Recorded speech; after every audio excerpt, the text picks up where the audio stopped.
Welcome to week 19 at Cougars on Cougars. I'm Jess. This is Mary. Hi. Welcome to our show. Yes. I think we might have some new viewers out there. Hopefully. So if you are new, welcome. Welcome. We are glad to have you. We had a little segment last week called Boring Gymmer that kind of blew up a little bit. So it got about over 6,000 views on YouTube, so that's a new record for us for sure. It is, yeah. Between that and joining Vanquish the Foe, we're hoping we have like somewhat of a new audience. So if you're new here, welcome. Like we mentioned, the Boring Gymmer video was really fun. So fun, in fact, that even Gymmer got in tweeting on the fun a little bit. It was Preakness this week, one of the horse races, and he tweeted out, Exaggerator1, hashtag Boring Gymmer. So he and Whitney were really, really great sports, and it's fun to see that he is still having fun with it. Just a reminder, that was all in good fun. We love Gymmer. Yeah. We're not Gymmer haters, so... No, and we love his tweets. Whatever. I don't care if they're boring. At least he's tweeting, right? Sure. We'll take it.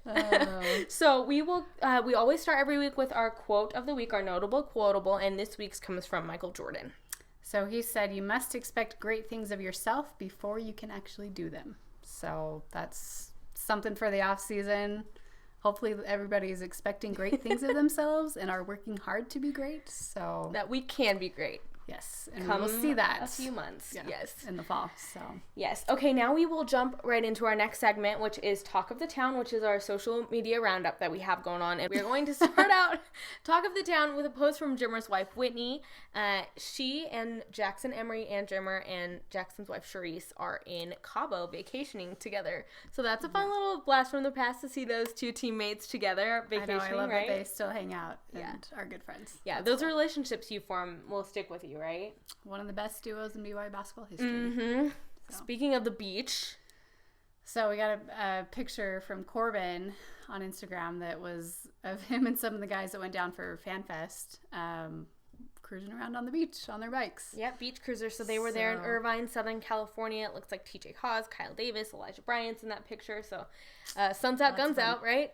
Yeah, totally.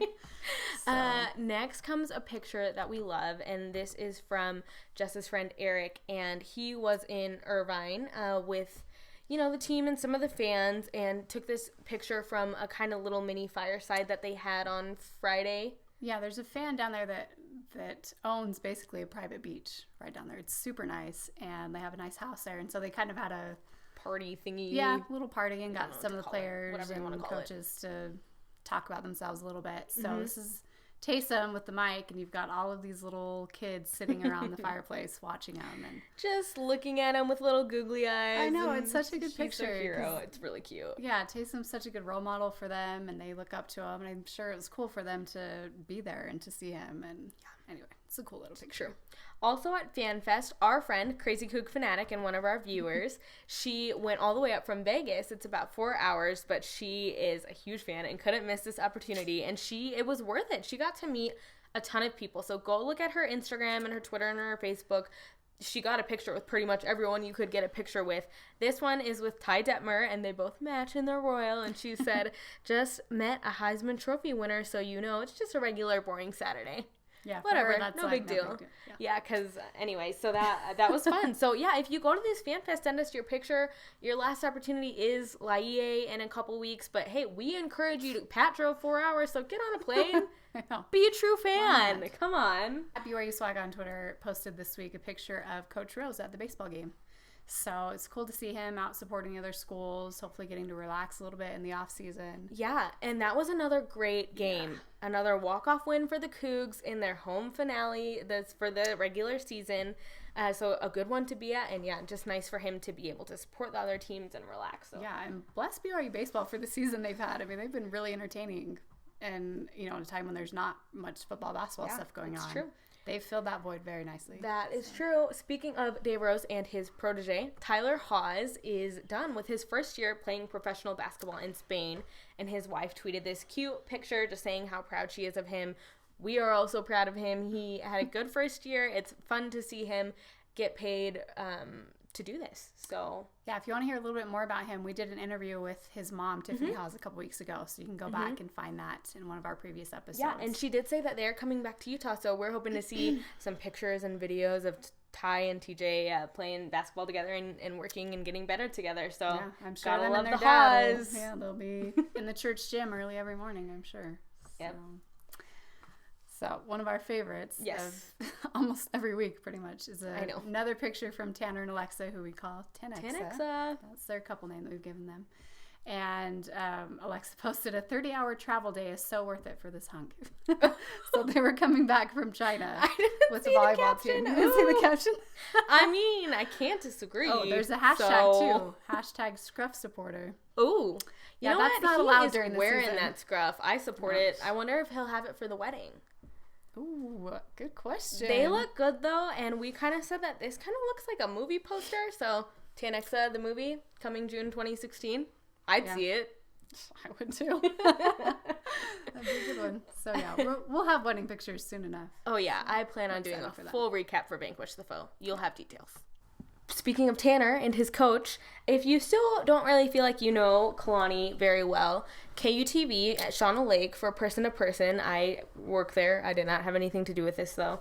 They did a person-to-person interview with Kalani Satake, and it's good stuff. She just sits down with him and talks to him about his personality and his family life and what it was like for him growing up. And pretty personal questions. Yeah, it is pretty personal. It gets a little emotional at some points. And there's a bunch of web exclusives there, so it's just another opportunity to get to know him a little better. So we will put the link to that in our article text. And we also spoke with his sister. So if you're looking for opportunities to get to know him better, there are a few options. Yep. So on a more somber note, we had a tweet come out from Mitch Matthews this week that basically said that his mother's battling cancer. Yeah. So tough for them, but we just wanted to mention that and to let them know that they'll be in our prayers, and hopefully Cougar Nation will be thinking of them and giving them support as his mom goes through this, and hope for the best. Yep, he said it, #cancersucks. So sure does. We're thinking of the Matthews family. We are going to introduce a new segment now, and we're going to call it Cougs and Coaches. You might have noticed that we have a few new faces on our coaching staff. Basically, all of the faces are new. And we might even do one on Steve Kafusi. You might need to brush up on him.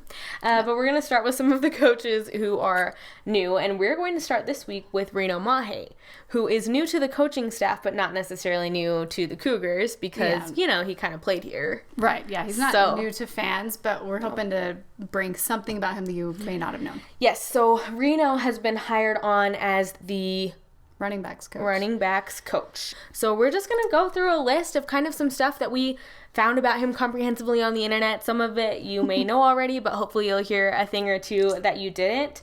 And tweet us some fun facts you know about him if you know any, and we'll retweet them. So let's get to know these coaches. Okay, so let's start with his name. Yes. Which is more not complicated just than it sounds. Reno Mahe, yeah. What is his full name, Mary? Satake Reno Mahe Jr. So you probably knew about the junior because he did go by that for a time when he played at BYU, actually. You would hear him announced as Junior Mahe. But now he's been going by Reno, but his full name is, Satake. So he is named after his father. He was born in LA. Both of his parents are from Tonga. And then he ended up playing his high school football at Brighton in Utah. So they must move here after a time. Right. So he played at BYU in 1998, and then from the 2001 to 2002 season, he graduated with a degree in sociology. And he mentioned somewhere that he didn't go on a mission, but he said that to this day he still regrets not going. Yeah, I think. So it's kind of we read that it said that he chose to focus more on football, and it worked out for him. He got paid to play football for a while, but he said that he does regret that. So that's kind of interesting. Like we said, he did get paid to play football, so he spent 5 seasons with the Eagles. That was from 2003 to 2007. He was not drafted. He was an undrafted free agent for them, and he played in Super Bowl number 39. Yeah, very cool. Another really interesting thing about the time he spent with the Eagles, I love this.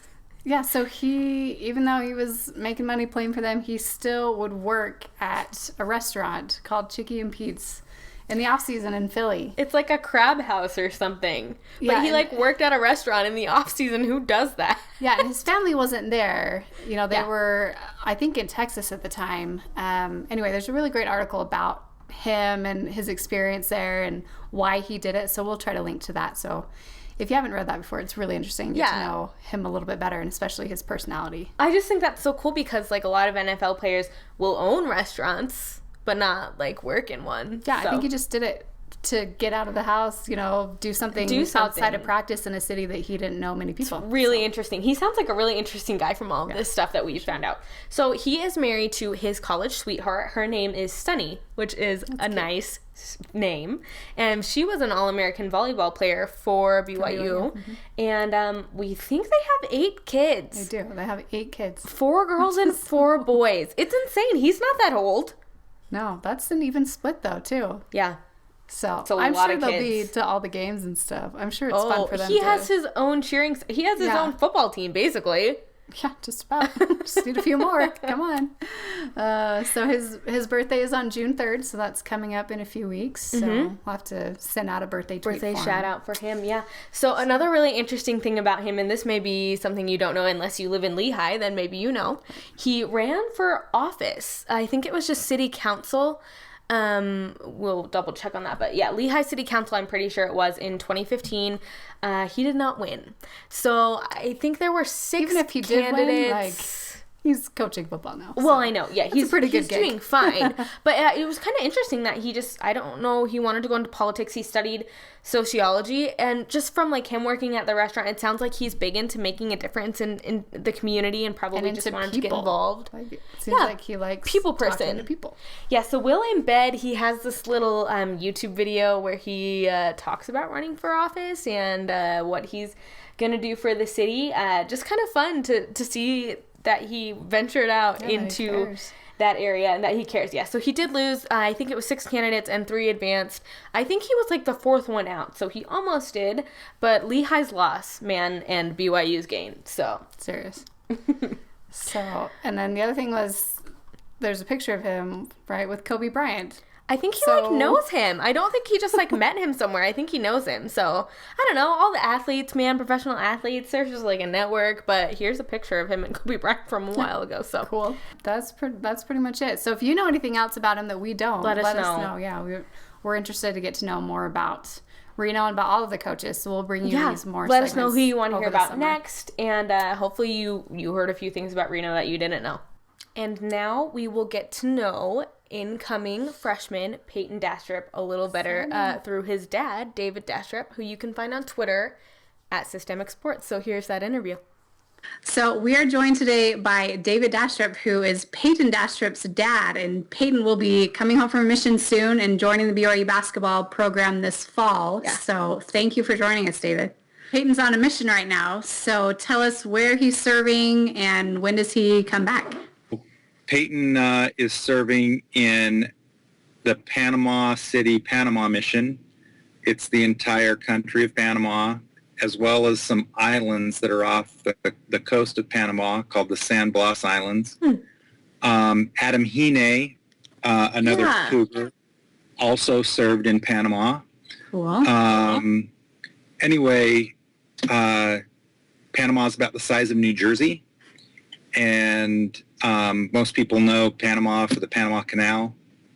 And he's set to come home June 9th. So we're just a little more than 2 weeks away from his return to Arizona.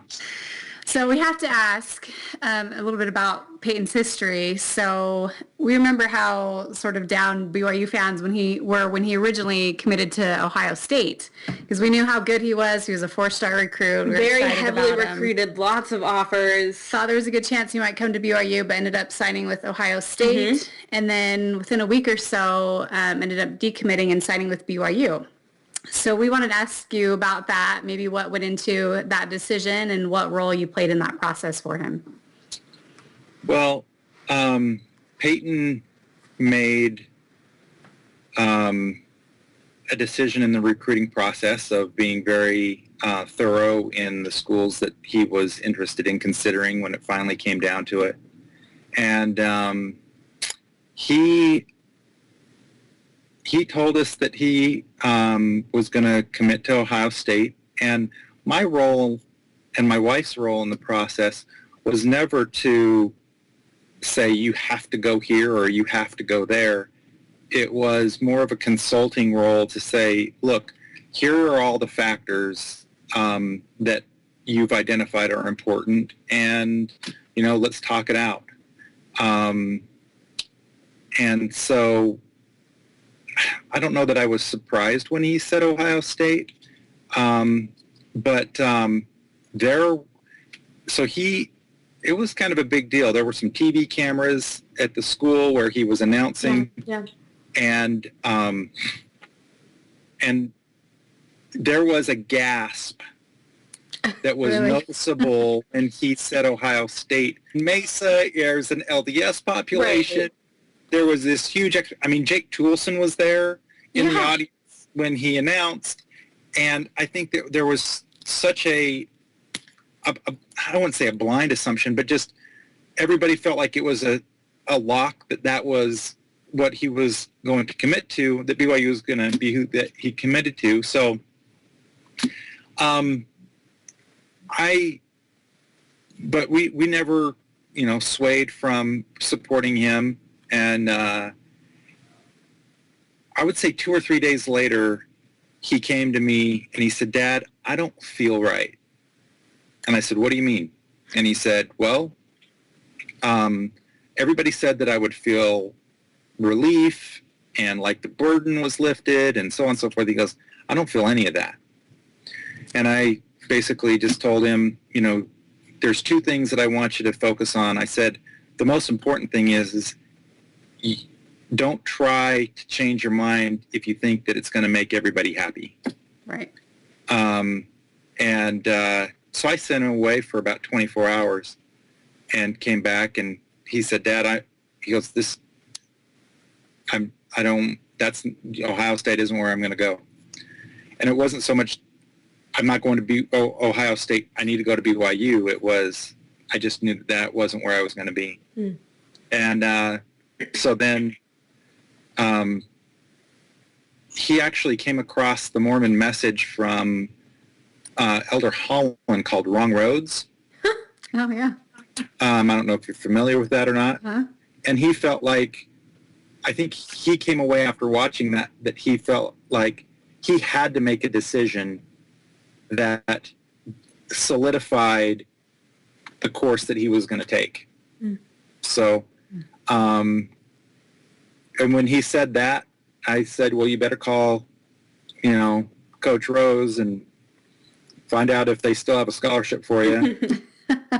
And they were actually in Palo Alto because they were getting ready to play Stanford that night. And I don't know, I guess the rest is history. Well, we're definitely very excited that he... Yeah, however it happened. Yeah, we're excited to see him. You mentioned Jake Toolson was there. I wanted to know, does he know that Jake transferred, or has anyone let him know?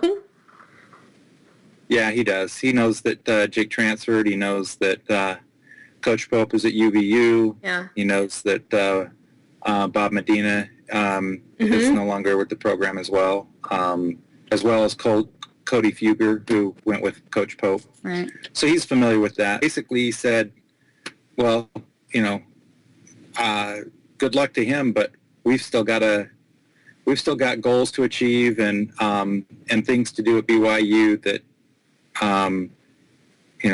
we haven't seen happen at BYU through the basketball program yet.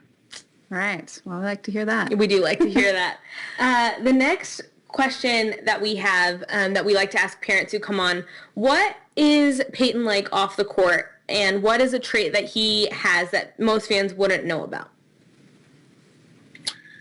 Off the court, he's funny. He's a prankster. He likes to scare his sisters. He's pretty down to earth. He'll like to play. He's got 2 younger sisters that idolize him, and he's always been someone who will take the time to, engage them and hang out with them a little bit. I think he wears his emotions on his sleeve and probably has a hard time holding back, those emotions sometimes. he's not afraid to let a tear fall or whatever. And I don't know if that's a trait that people wouldn't recognize in him, because I think he's pretty competitive and fiery when he needs to be as well. So, but that's probably the best way to describe him off the court. Very cool. So with his mission and that experience, what's a lesson do you think he's learned on his mission that will help him the most as he starts his college basketball career? Hands down, patience. Oh, okay. You learn that on a mission, don't you? Yeah, I think he recognized early and often how impatient maybe he was pre-mission. And he has acknowledged it in the several times that we've been able to Skype on Christmas or Mother's Day, just how much he is more patient in everything that he does. Getting a little bit more into the X's and O's, what role do you envision Payton playing on the team next year? We have a lot of incoming talent, especially at the big position, with Eric Mika being home from his mission and Yoli Childs, and then you've got your senior Kyle Davis, and with Payton. So where do you see Payton contributing, and what's he going to bring that's different than from what everyone else is going to bring? Well, I think, if you look at the post players individually, I think, with Eric, he probably brings more of a perimeter game compared to what Eric does. With Yoli, he probably brings some experience, life experience, being a return missionary, even they're both going to be freshmen. Yeah. And so, I think his bread and butter in terms of skill set, at the high school level was being able to rebound and to distribute the ball. And the team, the defense collapsed on him.